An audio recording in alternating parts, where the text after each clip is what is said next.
you don't have an idea of how to form chords. Yes. I have nothing to say, just to appreciate. Of course, it's an eye-opener. Now, this is Fabian. Before this Fabian, An eye-opener. there was this Fabian. Understanding them different type of chord, both the roots, the inversions, first inversion, second inversion. That is my challenge. Inversion. Now, this is a problem that most people who are learning the piano, even intermediates, face. But before you understand inversions, you need to understand what a chord is. I mean, actually understand what a chord is. But you don't have an idea of how to form chords. Yes. Now, when we say chords is just now. There's this simple formula I teach every single one of my students. And it just makes inversions look so simple. So there's a formula for finding major chords, which is 4/3. And then there's a formula for finding minor chords, which is 3/4. I'll explain all of them. I just want you to write it down. And if Fabian solved this problem he has been trying to solve for years in less than an hour, Jehovah, okay. Then this will be the best video you will ever watch if you are facing the same problem. But let's start from the beginning. What made you want to hop on this call with me? I really want to learn about the keyboard, honestly. The keyboard, when I see people play, and also I'm a choir master, but I don't know how to play keyboard. Sometimes I'll have to wait for a keyboardist to tune songs. Sometimes you will come late and it will be difficult for me to quickly, but I know I can play the notes, like I can run the scales. I know where the keys are. I know where, if you ask me A flat, B flat, I know all those. I know where they are. But to start playing, like I said, to understand chord and to start playing chord is my challenge. Chord and melodies and things like that. These are my challenges. First of all, I want to see the level you are. First of all, just mention this. A flats. E Perfect. flat. Okay, I see you have an idea. Can you play me the major scale, the C major scale? Okay, A minor scale. Okay.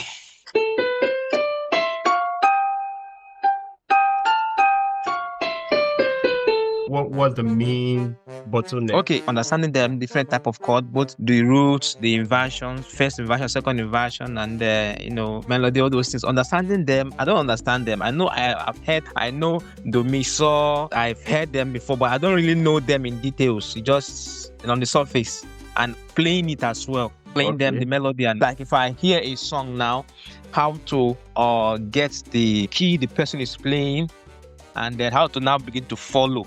If I'm to play this chord, do you know this chord? That's my challenge. I said I don't know chords. I don't understand. You don't know chords? Okay, this is Fabian, right? Can you see? You basically have an idea of how to name the notes. You can play the major scale and the minor scale, but you don't have an idea of how to form chords. Now, when we say chords is just two or more notes grouped together and played at the same time. So if this is one note and this is another note, this is another note, and that's what we call a chord.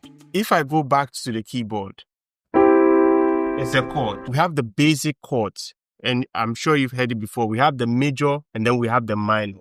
Let me ask something, sir. You said major, have the minor.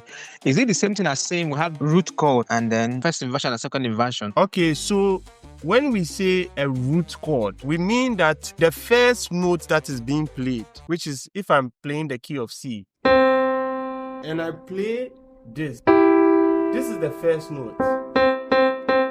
You see? So that is the root chord. So this is what we call a C major.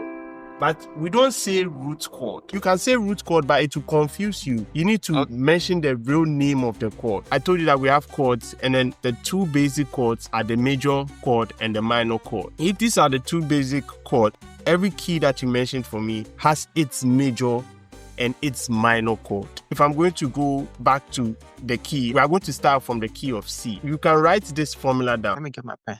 So there's a formula for finding major chords, which is 4/3. And then there's a formula for finding minor chords, which is 3/4. I'm going to explain. I'll explain all of them. I just want you to write it down. chord is 4/3. Why minor is 3/4? Yes. So now, if we go back to the keyboard, first of all, I want you to find me the key of C. Just play it on your keyboard for me. Perfect. So that's it. That's what you played, right? Now, when I say 4/3, the first thing you have to say is that if you want to find chords, there's a major chord and there's a minor chord. That is the kind of chords you are going to use most of the time. When you become advanced and you start to learn more, diminished, augmented. But if you are starting fresh, you take it slow. Major chord, minor chord, and make it sound nice. Now, the way the 4/3 works is that you just count 4 semitones away from C. Now, let me explain what semitone is. A semitone is just the nearest note. So the nearest note, this is a semitone. So from here to here, the nearest note is a semitone. From here to here, the nearest note is a semitone. So if I go back to the key of C and I say 4/3, the first thing I'll do, I'll count 4 keys away from C, which is 1, 2, 3, 4. I've gotten my first. Then I count another 3. So 4/3. 1, 2, 3. That's it. And now I've gotten my C major chord. So you see how we did it? Can I ask? Okay, yeah, sure. You said major chord is 4/3. Yes. And the minor chord is 3/4. Yes. My question is, when you if I'm to play it now. Yes. Now, according to how you did it, 4. I counted 4, which is this one. If I'm playing minor now, do I need to add that 3 again? No. I understand. So now, when I say the 4/3, the 4/3 is just for the major chord. When you hear somebody say triad, tri means 3. And so what we just played are just 3 notes, right? What I was just showing you was just for the major. We have not come to the minor chord yet. I'm showing you how to find major chords. So if somebody says play C major chord, they just mean play this chord, C major triad. This is what we call the root. Okay, chord. I think I get it now. When I'm playing on the C, if I strike the C, the key of C, then if I'll now count 4, 1, 2, 3, 4, then I'll count 3 again. That's over that 3. I'll count 3 again. I get it now. Yes. So you count exactly. If you get it, first play the key of E for me. First of all, play the first note. Play the note E for me. Okay, now find me E major chord. 1, 2, 3, 4. 1, 2, 3. Exactly. So that's the E major chord. Let's come back to the C major chord. Now play the C major chord for me. 1, 2, 3. Okay. So now you know how to play your do re mi so. Now instead of just playing the do re mi fa sol la ti do, you now take your time and then you play it in chords. So C doesn't have any.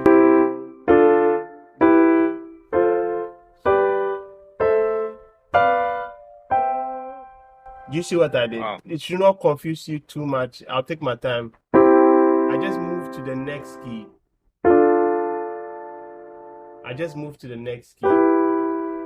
Right? That's the exercise I want you to do after the chord. But I want to also explain the inversions for you to understand perfectly. When somebody says first inversion, second inversion. Now, if we go back to the key of C, I told you that this is the root note. Yes, sir. You see my hand. Okay, perfect. This is what they call the root chord, which is the C, because the root, just like every plant, when you draw a tree, the root is what is holding the tree together. Yes. When somebody says root, that means the root is the one at the bottom. So the root is holding the tree together. So if we go back, if I play what is the key at the bottom? C. Yes, exactly. And now that is why we call it the root chord, C root chord. If I play C sharp, this is C sharp, and I count 1, 2, 3, 4, and I count 1, 2, 3. This is the C sharp root chord. or root triad. Before we go to the first inversion, second inversion, I want to test you a bit. Find me B flat major. Okay. Okay. 1. Okay. I think you're playing it. I think it's because of your keyboard. Now let's go back to the key of C. Then we are going to talk about the inversions, right? When you play the key of C, you had 3 notes inside. If you check very well, it was C, E, and G. Yes, sir. And so when they say we have to invert something, when something is black and I say invert it, that means basically I'm changing it to white. So if this was black and I invert it, it will become white. So if you look at these 3 notes, you have C, E, and G. And this C was the root note. So if somebody says a first inversion, that means instead of them playing the C at the root note, send the C in front. So it becomes E, G, C. Do you understand? But that is the first inversion. And the second inversion is that now instead of the E, G, C, they send the E in front. So then it becomes G, C, E. And that's the second inversion. I want you to do it yourself. So I want you to now play C major for me, C major triad for me. Yep. Okay, perfect. You're also using the right finger. That's nice. So now, if I say the first inversion, where's the nearest C? I want to remove the C at my thumb. Where's the nearest C I can find? The nearest C is the upper side.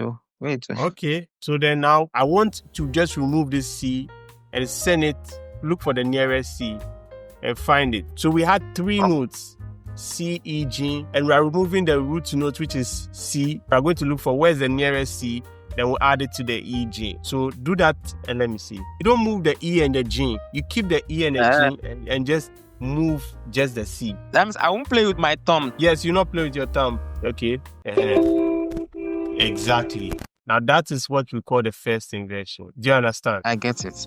The easiest way to find first inversions is to just, when you play your chord, you have to spell the chord out. You have to know that, okay, C, E, G. If I want to find the first inversion, I have to remove the C from here and come and place it in front. So it will become E, G, C. So play the E, G, C, let me see. That is the first inversion. And so if you want to make a second inversion, what do you do?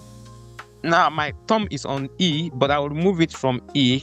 I will look for the nearest E while still maintaining my fingers on G and C. Perfect. So do that. Yes. Now that's the second inversion. Let me use this lower side because that doesn't sound somehow. Yeah, okay. So okay. Now I move from. Yes. That's the first inversion. Yes, that's the second inversion. You're a very fast learner. I like that. This is C. The first inversion. And now the second inversion is going to be. If you listen, you see that they have almost the same sound, but they have a different feel. A lot was said in this particular video, and I don't want to overload you.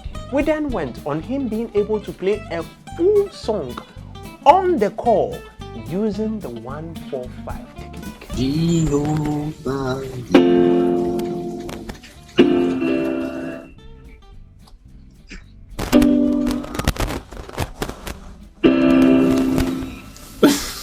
Even using the inversions I just taught him. So this will be a 2-part video. I want you all to first of all take your time and understand the first part, which is the inversions. Try the inversions out for yourself.